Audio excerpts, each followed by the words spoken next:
Hi, folks. What's up? It's me again. I'm all alone in my studio today because I don't know where my guest is.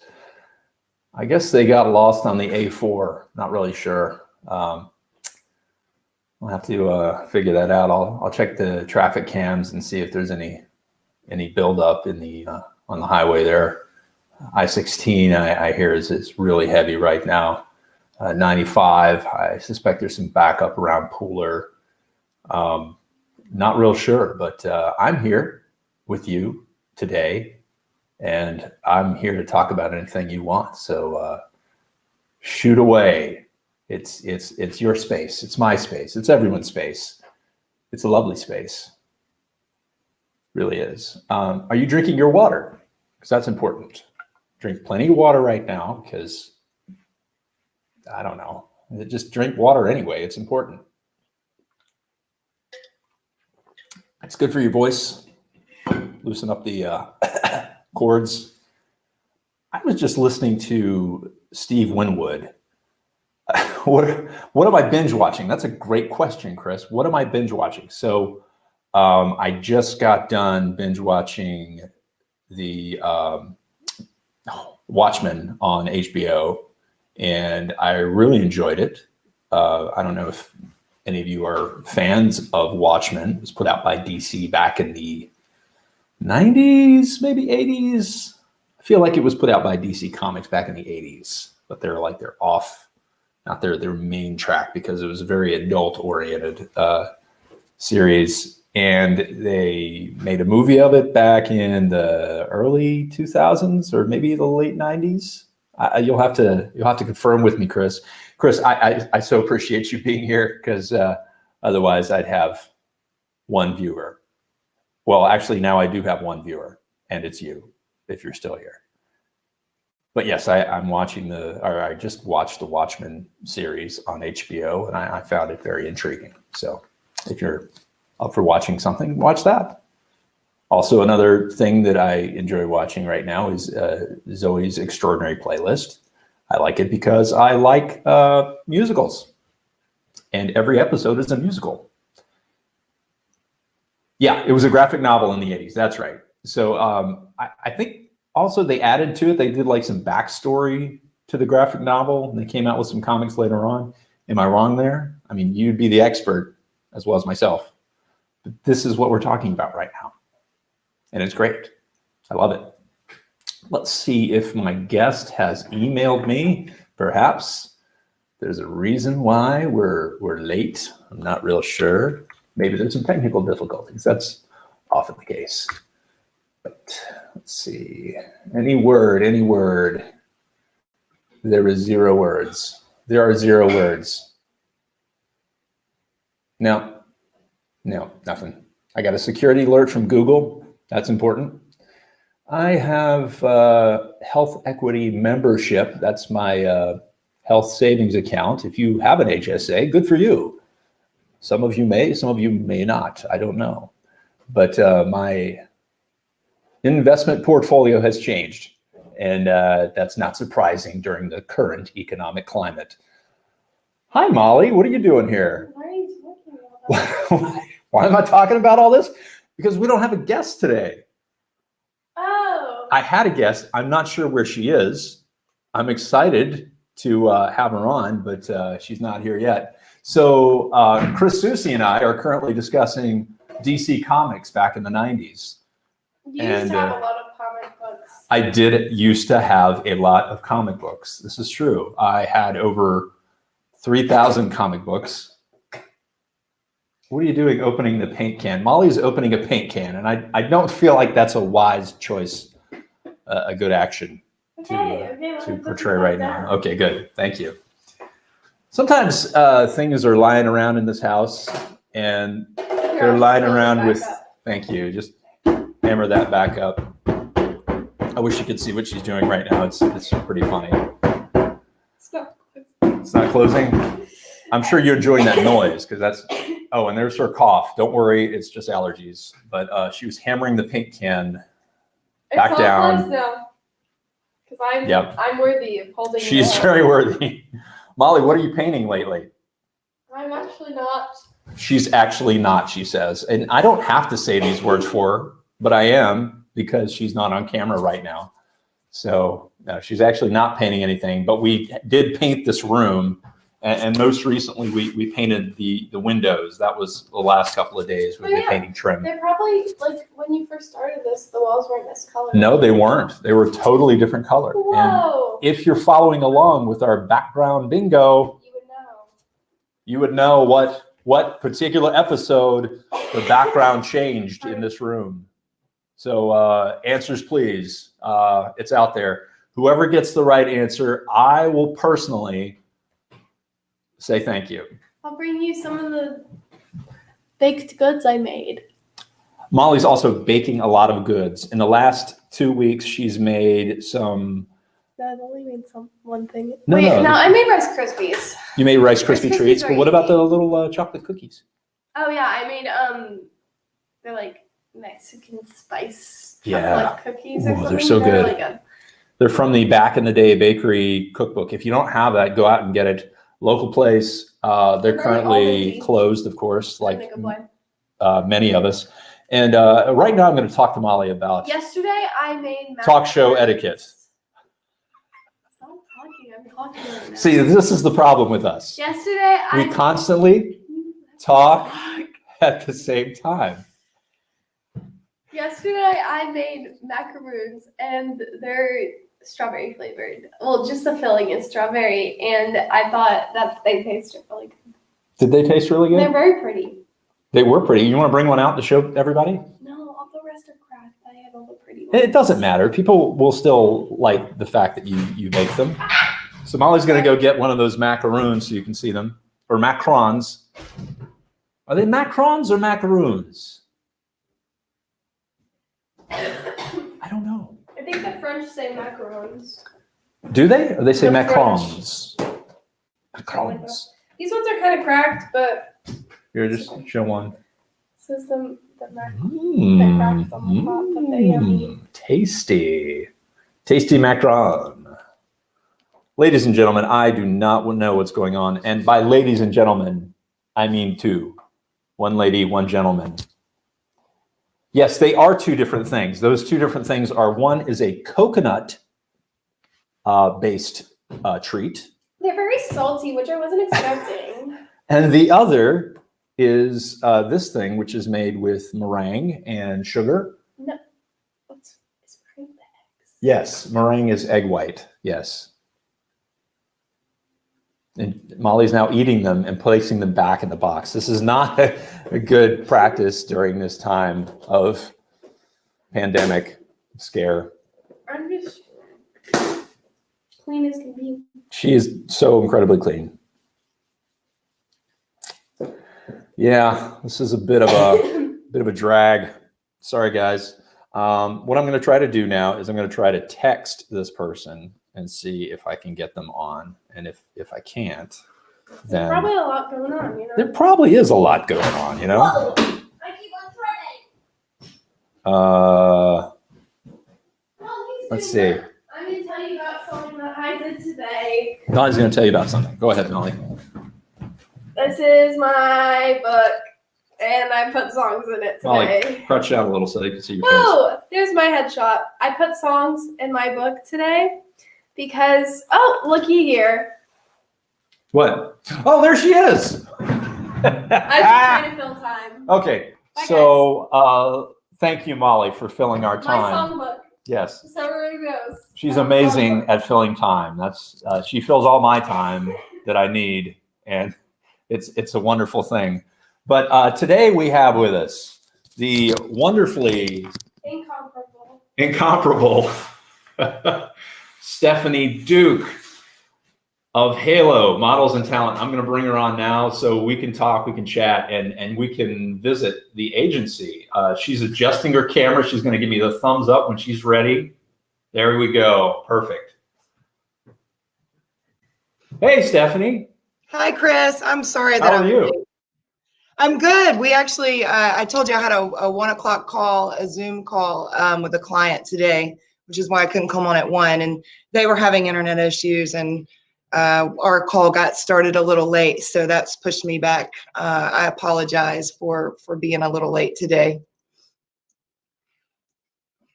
Should I unmute your mic? That's me. That's There all. you go. Okay, there you go. There you go. What I do sometimes is I have my headphones plugged in just so I can hear better. And let me change this mic. Actually, this is my better mic. Does that sound better? Either is fine. The first way actually sounded a little more like radio broadcast. Ah, I see. Well, I want this to sound like video broadcast, so much different. Well, I won't ask this question because I always ask this question, and people always have different answers, and everyone interprets it their own way. But I'll go ahead and ask it. How are you doing? Well, right now I'm a little rushed, to be honest with you, because I'm running late, but I think I just need to take a deep breath and relax here for a second. Everything's good. Our productions are on hold. We had a company called Isotoner and Totes. I don't know if you're familiar with them. Isotoner scarves and gloves and all that stuff you get at Christmas. Yeah, when I was young, it was like that was the Christmas present. They're still around. They were supposed to come and they were going to shoot here the last week of March, and right when all of the shelter in place orders came in around mid-March, they postponed the shoot. And so we've heard from them, and they're going to try to come back end of May, which would be great for our talent because everybody's ready to make a little bit of money now. And so other than just having everything put on hold, everything's great. We're actually staying in touch with everybody through Zoom. And I have a 3:00 Zoom call as well. So we're doing the same thing, just doing everything online. Right. Everything's a little differently now. So what about you? How's your family? Are you guys killing each other yet? Or are you hanging in? Not quite. We're able to stay sane for the most part. Yeah, good. My job, I haven't slowed down at all. I work every day. I would say that the job has slowed down, but I still have a 9-to-5 job that I take every day. And then I take this little break every day just so I can reach out and talk to people, which I think has kept me sane personally. And having that one person being sane in the house helps everybody else be sane, I think. Isn't that the truth? Yeah. The kids, they've been both of them, the school has basically been canceled, as you know. They're still taking classes, doing Zoom meetings and turning stuff in online. But for my son in particular, who's a senior this year, he's missing out on a lot. It doesn't hit him now, but I think it will later. He's just kind of he's a homebody anyway. Yeah. So this for him wasn't a big adjustment, but Molly for sure. I mean, she's chomping at the bit to get back and talk to her friends. She's a social butterfly. She needs to get out and about, right? Yeah. Oh yeah. She's very social, very social. Well, I remember my senior year of high school, which was 1994. And we had all kinds of fun things like prom and your senior, I guess football's over now, but we had basketball games to go to and senior activities, but a senior trip and all of that. So yeah, it's tough for those kids because you can't go back and repeat it, Right. I guess you could if you wanted to, but that'd put you behind a year. Yeah, exactly. Yeah. I'll suggest that to him, see how he takes it. Yeah, no, I think he'll be just fine where he is. Yeah, he's already got a college picked out next year, and he's ready to go. Great. But talk to me about the industry right now. It quickly shifted a particular direction, and I know you've gotten a lot of requests for voiceover stuff and things like that. How's that going?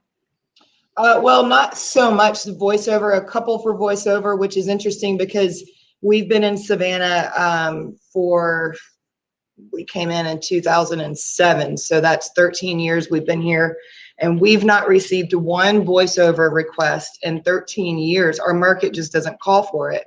voiceover like Pixar and Disney and all of that's going through the bigger agencies in New York. But what they have been, I think you actually responded to this, what they have been looking for are actors and models that have a home studio, and clients are looking for the actor and the model to film that particular advertisement or scene or whatever it is from home on a green screen, and then they can dock it from there. So because we've got such a good relationship with the New York agencies, we've been able to piggyback kind of off of our sister agencies in New York and send out those calls to our talent.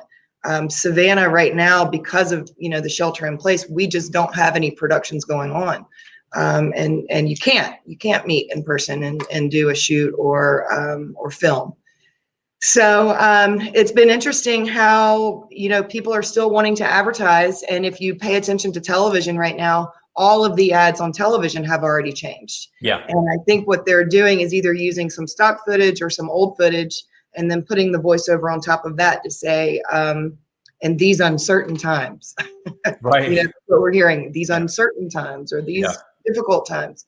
And you see that even like some of the advertisements for, I think it's Taco Bell or one of the fast foods, they say, our drive-through is open so that we can take care of you while you take care of yourself, or something like that. So the ads are already beginning to adjust to the climate, of coronavirus. Yeah, absolutely. I saw one the other day, and I'm trying to remember it now. It was an ad for Toyota, and they have a female spokesperson that's on like all of their Toyota ads.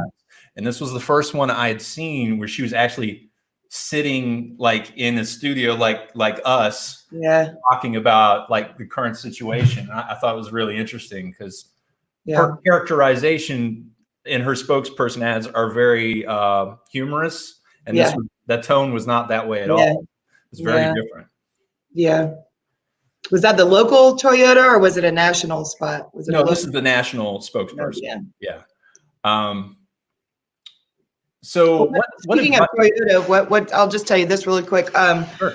We just before, we made this just on the cusp. We had JCPenney, who is headquartered in Dallas, Texas.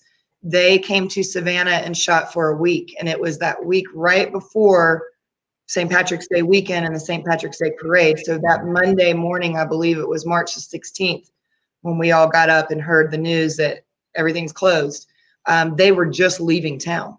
So JCPenney was here, and the week before that, Buick was here, and Buick has really tried to rebrand themselves as a luxury car. I actually drive a Buick, the Buick Enclave, and they were here shooting the week before JCPenney, and so I've been stalking their website and their social media because it was just still shots for social media, and I haven't seen anything yet. But I'll be curious to see what they do, with the words that they use in the commercial, because they shot here in Savannah all over the city, and that was probably the last shoot that they had before everything shut down.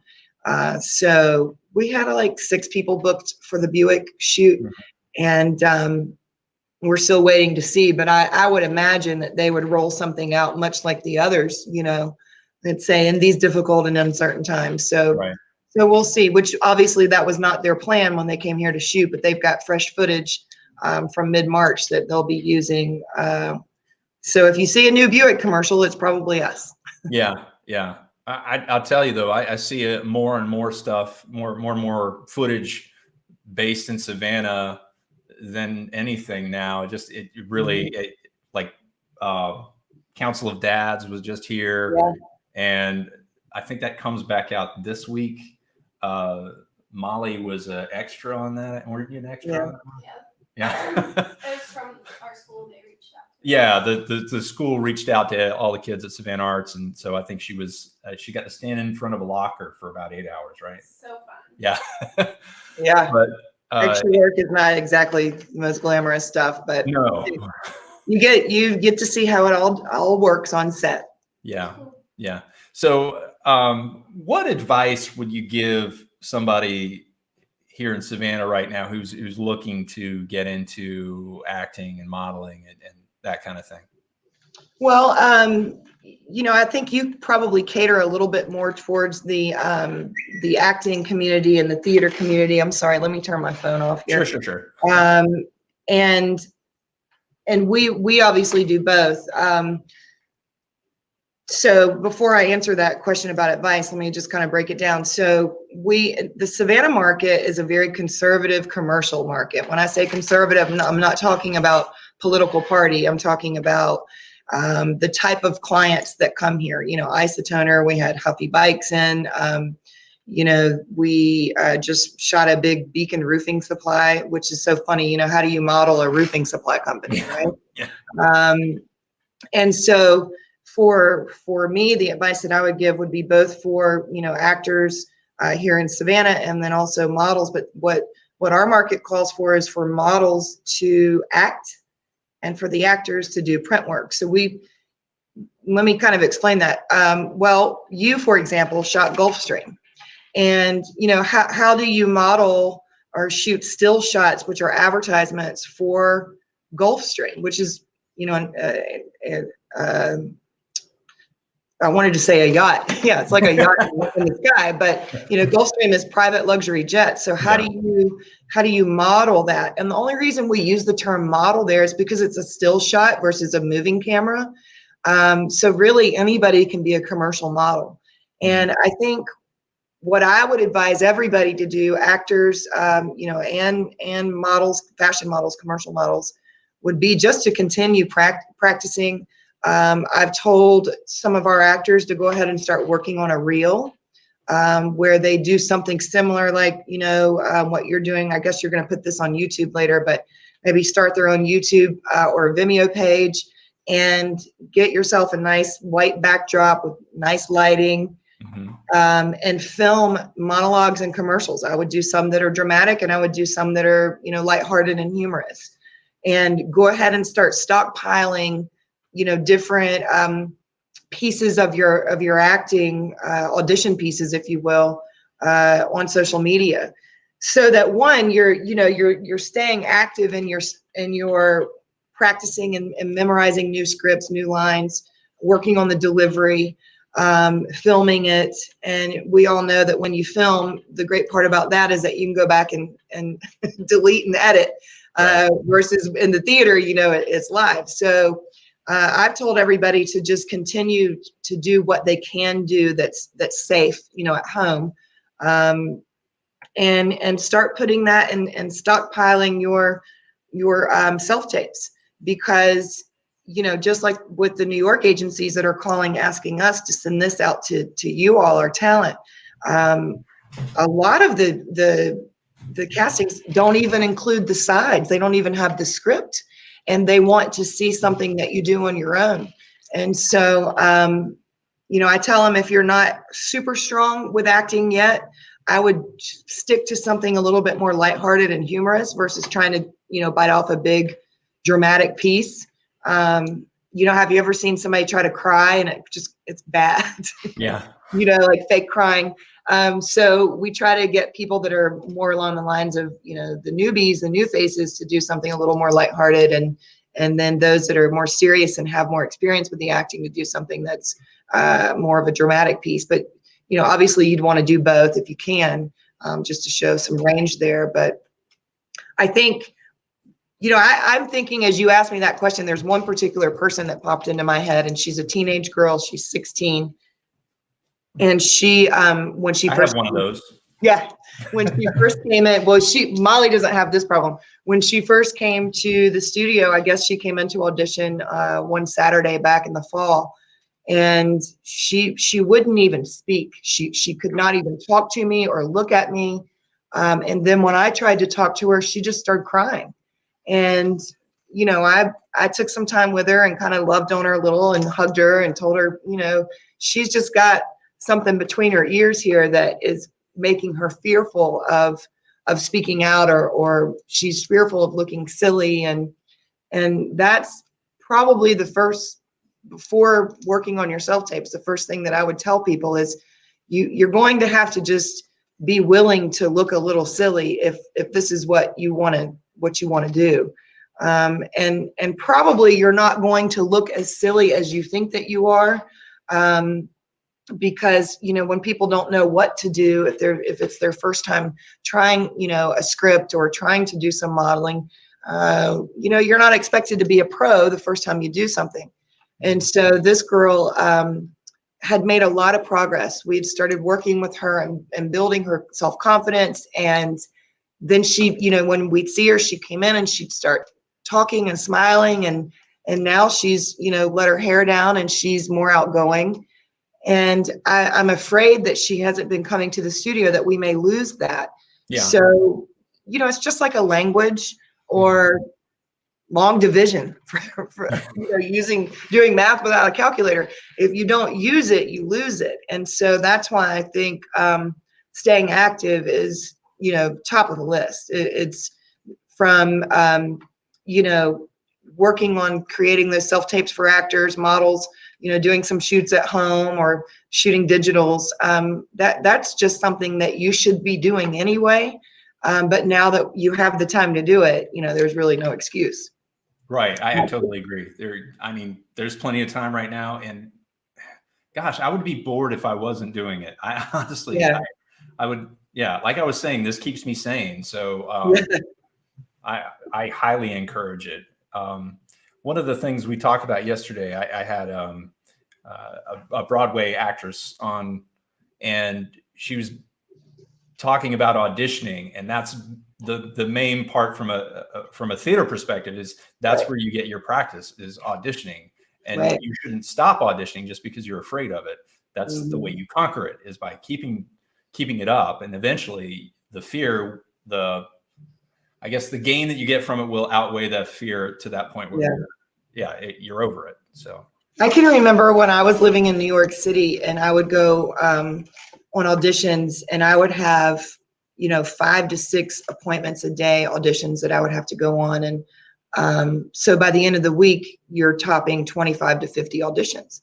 And you had to get used to only hearing back on the ones that had interest. So if, let's just say, let's take a high number like 10 a day, which it was really between about 5 and 8, but let's just go 10 since I can do that math. You know, then we're talking 50 auditions a week. And well, I don't want to use the term lucky, but let's just say lucky. You're lucky if you hear back on, you know, about 10% of those. So 5, maybe even 10 of 50 auditions is normal to hear back from. And I think you're so right. You hit the nail on the head that auditioning is really where you're going to outside of taking acting classes.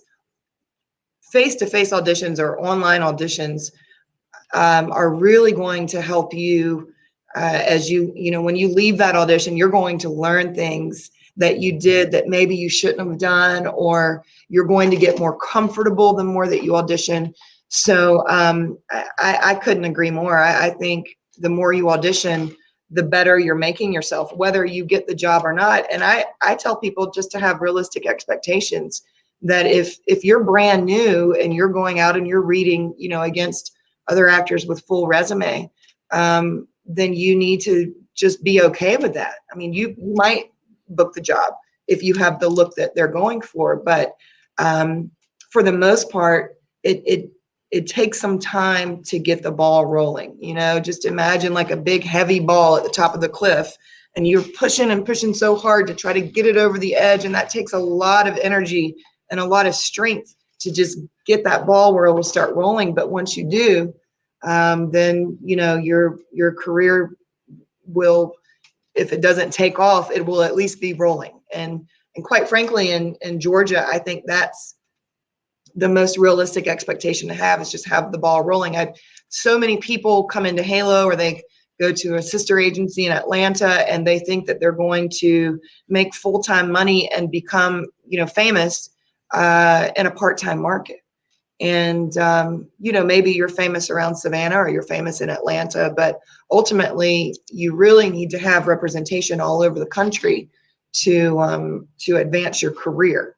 Getting the ball rolling and making some extra money as a model or an actor is great. We all love that. But if you're wanting to do, modeling and acting more full-time, then you need to have realistic expectations that you're not going to make full-time money or have full-time opportunities, full-time auditions in a part-time market. And Atlanta is even part-time. There's a lot of background work, extras that come through Atlanta and featured extras, but they're still casting the major roles through the two big markets, the leads rather. And that's of course New York and LA. Right. Matter of fact, there's a lot of New York and Los Angeles offices that are trying to open in Atlanta so that they can, submit their people on the shoots, on the productions. Yeah. But so if they open an office in Atlanta or one of the other part-time markets, is it that they're still casting for those secondary roles in those part-time markets? They're still going to look at New York and LA. Well, it's a little tricky because it has to do with Breakdown Express. So Breakdown is what the agents are on, like actors are on Actors Access.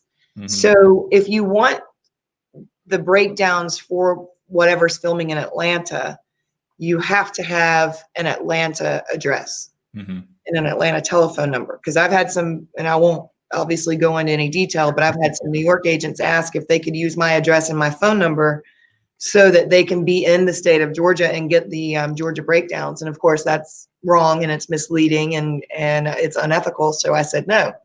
But what's happening is if let's say a SAG agency like CESD or Abrams, were to want to open in Atlanta, then they would get the breakdowns that are going on in Atlanta.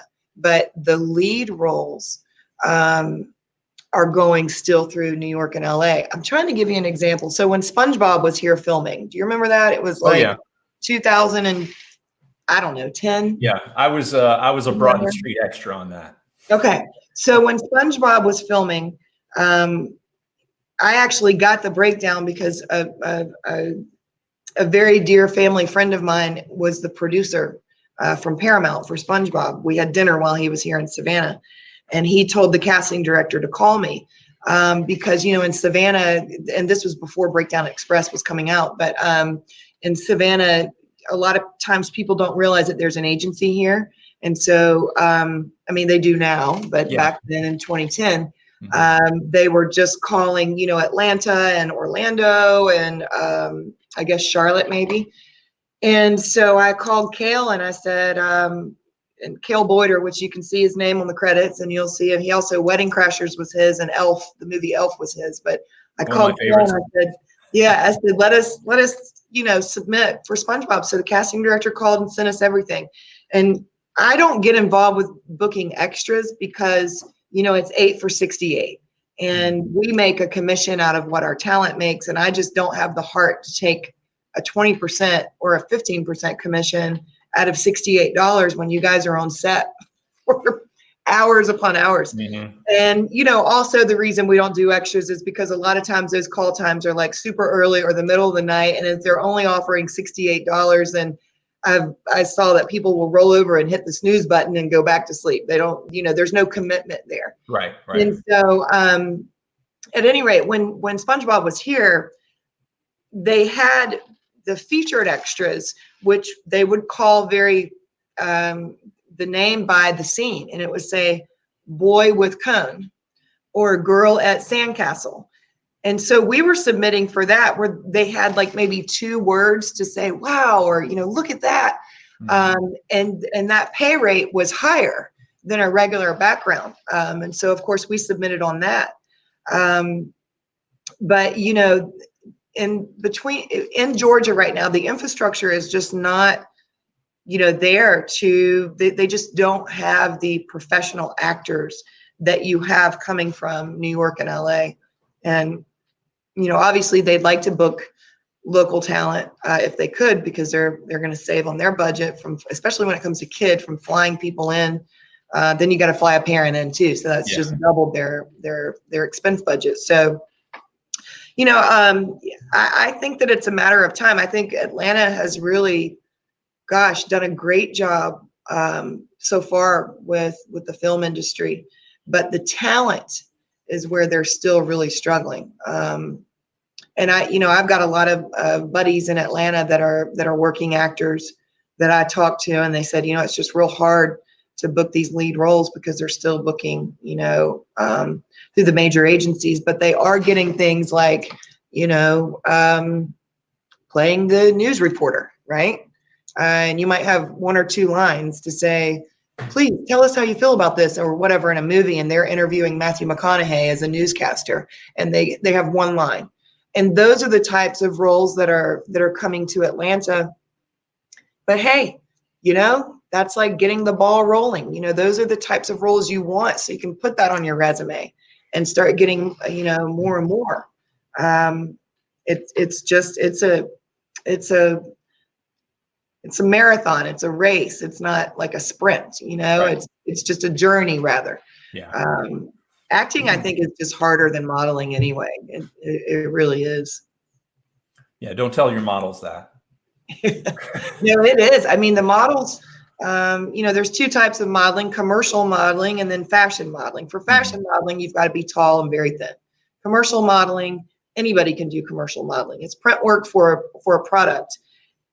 And I just think that there are way more people that want to do acting and want to be, a movie star. And because there's no height or size or age requirement on that, you have a bigger pool of people that are wanting to do it. So I find that booking acting roles are harder than even getting, some print jobs. Yeah, that makes sense. Gosh, I had a thought, and I know what I wanted to talk about. Education. So are you guys offering anything for your clients right now as far as education goes? And by clients, I mean models and actors. Yeah. Well, a lot of people interchange those. I speak of the people that want to hire models and actors as the clients. Yeah. And then the talent would be the models and the actors. Right. But it's so funny because a lot of times people will ask me, how many clients do you have? And I know what they mean. And so I say, do you mean models and actors, or do you mean people that are trying to hire models and actors? So, but anyway, that helps me keep it straight in my head. We actually today at 4:30 are starting a brand new program that we just rolled out. It's a little 4-week program, and it's called Take Two, and it's only for people that have that are either already listed with Halo, on contract with us, or they've maybe already taken a class here, or they've done the New York trip. So it's because it's advanced. We didn't want to. It's not a class for new people. So we're rolling that out this afternoon at 4:30, and then throughout the week we still have our beginner classes going on for folks who are just getting started. And we sort of had to adapt our business to that when we moved to Savannah, because most people here are brand new, and we're the first agency that they come in contact with in their local community. And where are all the professionals living? They're probably living in New York or LA following their dream, right? And so when we find people in Savannah, most of the time, like 80% of the time, they're just brand new. So we do offer and have continued to offer classes for new faces, even throughout the quarantine. I'm actually here at the studio now. No one's been in here since March the 14th was our last open call. And so I'm here, and we're doing classes from the studio. Yeah. Is your dog there with you? She's not here today. I knew I'd be on Zoom, and I didn't want to risk her barking in the background, but she does come with me sometimes. It's been great since the studio's here and no one's been in here. It's been cleaned and cleaned and cleaned. Actually, that's not true. We did have 3 guys come in. We had a flood 2 weeks ago, I think it was. Yeah, with the big rain. Yeah. Yeah, the roofers were putting on a new roof in our building, and they had to stop because a storm came up, and it just was cats and dogs, and it all leaked into the building. So ServPro was out taking care of that last week, but we've cleaned up behind them, and they cleaned up behind themselves too. So, but other than those ServPro guys, it's just been me, and our office manager Felicia has stopped by here and there, but she's not been in about 2 weeks. So Yeah. we're trying to keep the studio as few people out as possible for now, just because that way we can control it, we can clean it, disinfect it. And since no one's been in here in a month, I would assume that if there were any germs still around, that they're probably gone by now. So we're trying to keep an eye on all of that. We may open it up at the end of May or 1st of June. We're going to wait and see what everybody else does and how that goes, and if there's another spike, but not ready to bring everybody back in as a group right now. Right.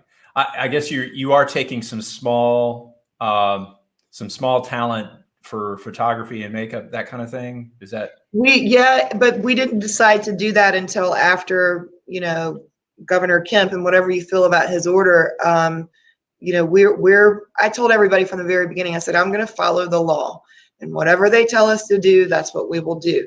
But even though we could be open, I don't think it's a good idea right now. I think we're just going to kind of sit and wait. Everything that we're doing is online, and that's okay for right now. I mean, at some point, yes, we need to go back to meeting in person for our sanity, if not for anything else. But I think right now, because we don't have anything pressing to get us meeting back together, I think that the smart thing to do is just kind of stay closed to the public for the next 2 to 3 weeks and see what happens. Maybe a month, not sure yet.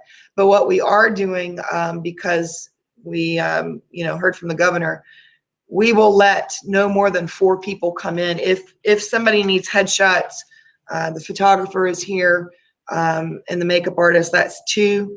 So then if you're over 18, you would come alone, and if you're under 18, you get to bring 1 parent. And the studio is big enough to let everybody kind of have their own corners while they're here.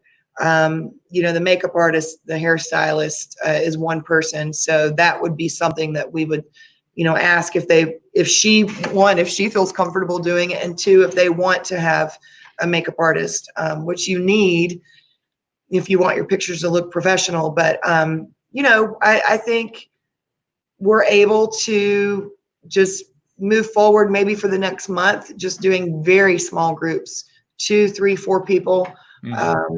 And then we'll wait and see after that. Cool.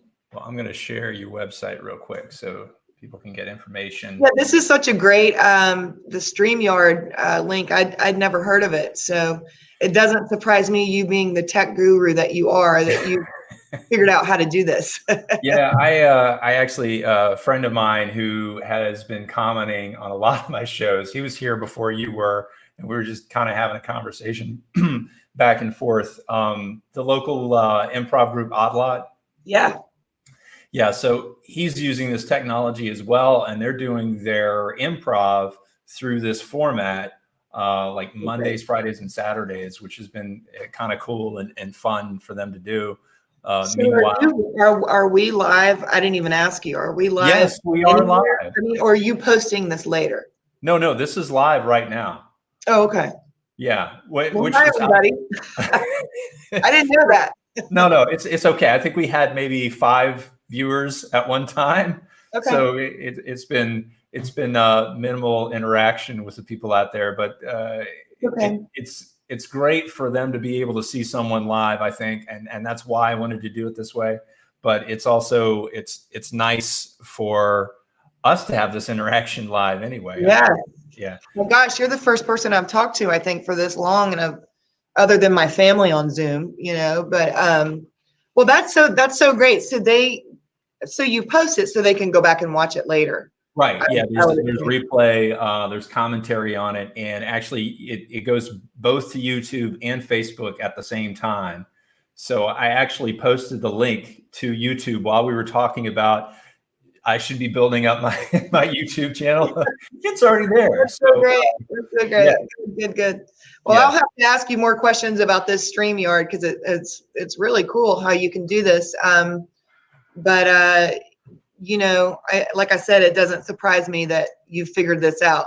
Yeah. Well, I'll tell you what, after we finish talking in front of everybody, I'll keep you in for a little bit and then we can talk offline as well. Sure. Yeah. Okay. But I just wanted to say, Stephanie, thank you so much for agreeing to do this. I think it's been a wealth of information for people out there who are either looking into acting or are currently represented and just don't know what to do right now. I think there's plenty that you can do because you have that freedom. You have that time. Well, you know, and it's normal to feel that way. One of the hardest parts of my job as an agent is appeasing the talent that we have, because they get bored easily if they're not booking, or they'll see on social media that somebody booked something and they want to know why they didn't book it. Or why aren't there any castings for young teens, you know, which is a really hard market. And so it's very normal to feel that way. But then what I tell people is take a step back and look at what city you're in and have realistic expectations. And that's why you really need to try to get representation in as many different markets as you can. So, you know, maybe Miami, maybe Chicago, maybe New York, maybe LA, maybe all of those. Because the more representation you have in different markets, the more opportunity you're going to have. And especially right now, if you can do self-taping, you know, that's just a really awesome thing that we're able to have the internet during this quarantine time. If we didn't have the internet, my goodness, we'd all be going crazy, jumping off the Talmadge Bridge. Yeah, right. Knocking on wood right now. I know. Thank you, God. So yeah, I think that just you have to have realistic expectations of where you live and what kind of work comes to that city. Goes back to you're not going to be full-time in a part-time market. And then you have to look and say, well, what are you doing to market yourself? What are you doing to stay active? And that's why I think, you know, once or twice a week, you're working on a script and you're posting it. Because it should take a couple of days to memorize and work on it and develop it. So I think that would be just so important, is that you stay active and you don't lose, you know, what you've learned. You don't get cold, in other words. Right. Exactly. Great advice. All right, Stephanie, I'm gonna let these people go and then I'll come back and talk to you. But thanks for joining me. I'll be right back with you. Okay. Sounds good. Thank you, Chris. All right. Guys, thanks for joining us today. I hope this has been helpful. If you are a struggling actor and you are looking for advice, Stephanie here in Savannah at Halo is a great place to go. But also there's plenty of resources online. Get your stuff out there, read a script on camera, practice it, do it again and again until you feel like it's good, and post it. Because what else are you going to do? Come on. All right. I'll see you tomorrow. Tomorrow we have Trey Gurley. So be here to join us.